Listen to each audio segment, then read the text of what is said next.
ہند میں انوکھا مرکز تحفظ دین، یہ دین کا ترجمہ ہے مرکز تحفظ دین۔ معروف عالم دین مولانا سجاد نعمانی صاحب ان دنوں اورنگ آباد میں ہے، آئیے ان سے بات کرتے ہیں۔ مولانا، اس وقت ملک میں مسلمانوں کے خلاف ایک طرح سے تہذیبی یلغار جاری ہے، اس پہ کیا کہیں گے؟ دیکھیے، ملک کی آزادی کی لڑائی جب لڑی گئی اور اس کے بعد دستور بنا، اس کو انشور کیا گیا کہ ملک میں ہر شخص کو اپنے مذہب اور تہذیب پر چلنے، اپنی نئی نسل کو اس کے مطابق ایجوکیشن دینے اور اس کی تبلیغ کرنے کی پوری اجازت ہے۔ تو یہ جو کچھ اس وقت ہو رہا ہے یہ دستور کے خلاف ہے، اور بہت سی اور خلاف ورزیاں دستور کی ہو رہی ہیں۔ ملک میں مسلمانوں کو ہی نہیں شکایتیں سکھوں کو بھی ہیں، سخت شکایتیں سکھوں کو بھی ہیں۔ آپ کو حیرت ہوگی یہ جان کر کہ سکھوں نے تو آج تک ہمارے کانسٹیٹیوشن پر سائن بھی نہیں کیا، اور وہ شکایتیں کرسچنس کو بھی ہیں، شکایتیں بدھسٹوں کو بھی ہیں، شکایتیں SC ST اور ٹرائبلز کو بھی ہیں، آدیواسیوں کو بھی ہیں، جن کی تعداد اس ملک میں 11.5 کروڑ ہے۔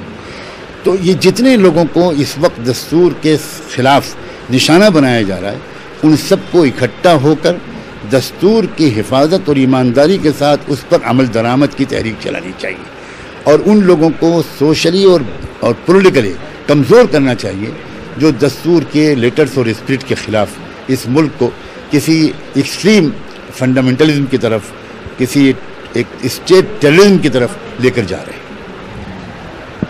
3 طلاق اور اس طرح کے مختلف ایشوز کو اٹھا کر یعنی مسلم پرسنل لاء بورڈ کو نشانہ بنانے کی کوشش کی جا رہی، اس پہ کیا کہیں؟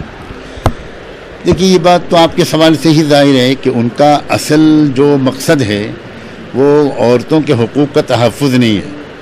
ان کا اصول، ان کا جو اصل مقصد ہے وہ ڈیمورلائز کرنا ہے مسلمانوں کو، اور ان کے بنیادی حقوق سے محروم کرنا ہے۔ اور دستوری اعتبار سے ہم کو اس کا مقابلہ کرنا چاہیے پوری ہمت کے ساتھ اور پوری منصوبہ بندی کے ساتھ۔ اور میں پھر ایک بات کہتا ہوں کہ اگر ہم نے دوسرے اور مظلوموں کو جن کو اسی کی شکایتیں ہیں ان کو بھی ساتھ لے کر ہم نے ملک تحریک چلی تو بہت بڑی کامیابی ملے۔ ملک کی آزادی میں علماء کا اہم رول رہا ہے، لیکن موجودہ حالات جو ہے تو ابتر ہوتے جا رہے ہیں، لیکن علماء کی طرف سے جیسی نمائندگی ہونا چاہیے وہ خاطر خواہ نظر نہیں آتی۔ علماء نے جہاں تک اسلامی آئیڈینٹی، ملی تشخص، اس کی حفاظت میں جو کام کیا ہے وہ تو بہت قابل قدر ہے، غیر معمولی ہے، دنیا میں کہیں بھی اس کی نظیر ملنا مشکل ہے۔ لیکن جہاں تک سیاسی رہنمائی کا سوال ہے، اس میں کوئی شک نہیں کہ اس میں علماء کو آنے والے دنوں میں اپنا فرض ادا کرنے کے لیے مزید بہت کچھ کرنا ہوگا۔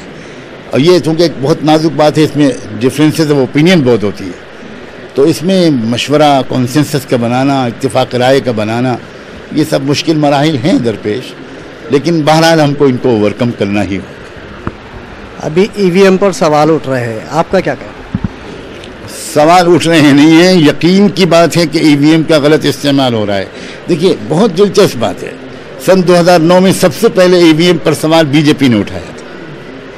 BJP کے بہت سینئر لیڈر، جب اس کے اسپوکس پرسن ہیں GVL نرسمہا راؤ، انہوں نے ایک موٹی سی کتاب لکھی تھی EVM کے خلاف، can we trust the elections, اور اس پر فارورڈ لکھا تھا، مقدمہ لکھا تھا لال کرشن اڈوانی نے۔ BJP کے تمام ممبر پارلیمنٹ نے الیکشن کمیشن کا گھراؤ کیا تھا۔ BJP نے تحریک چلائی تھی کہ ہم کسی بھی طرح اس الیکشن کے رزلٹس کو تسلیم کرنے کو تیار نہیں ہیں۔ 2009 میں جب کانگریس سنگل لارجسٹ پارٹی کی حیثیت سے لوک سبھا الیکشن میں آئی تھی، تو اور اسی نے کیس دائر کیا تھا، جو ہائی کورٹ میں پہلے وہ گئے، وہاں سے وہ خارج کی گئی ان کی اپلیکیشن، تو اس کے بعد وہ سپریم کورٹ گئے۔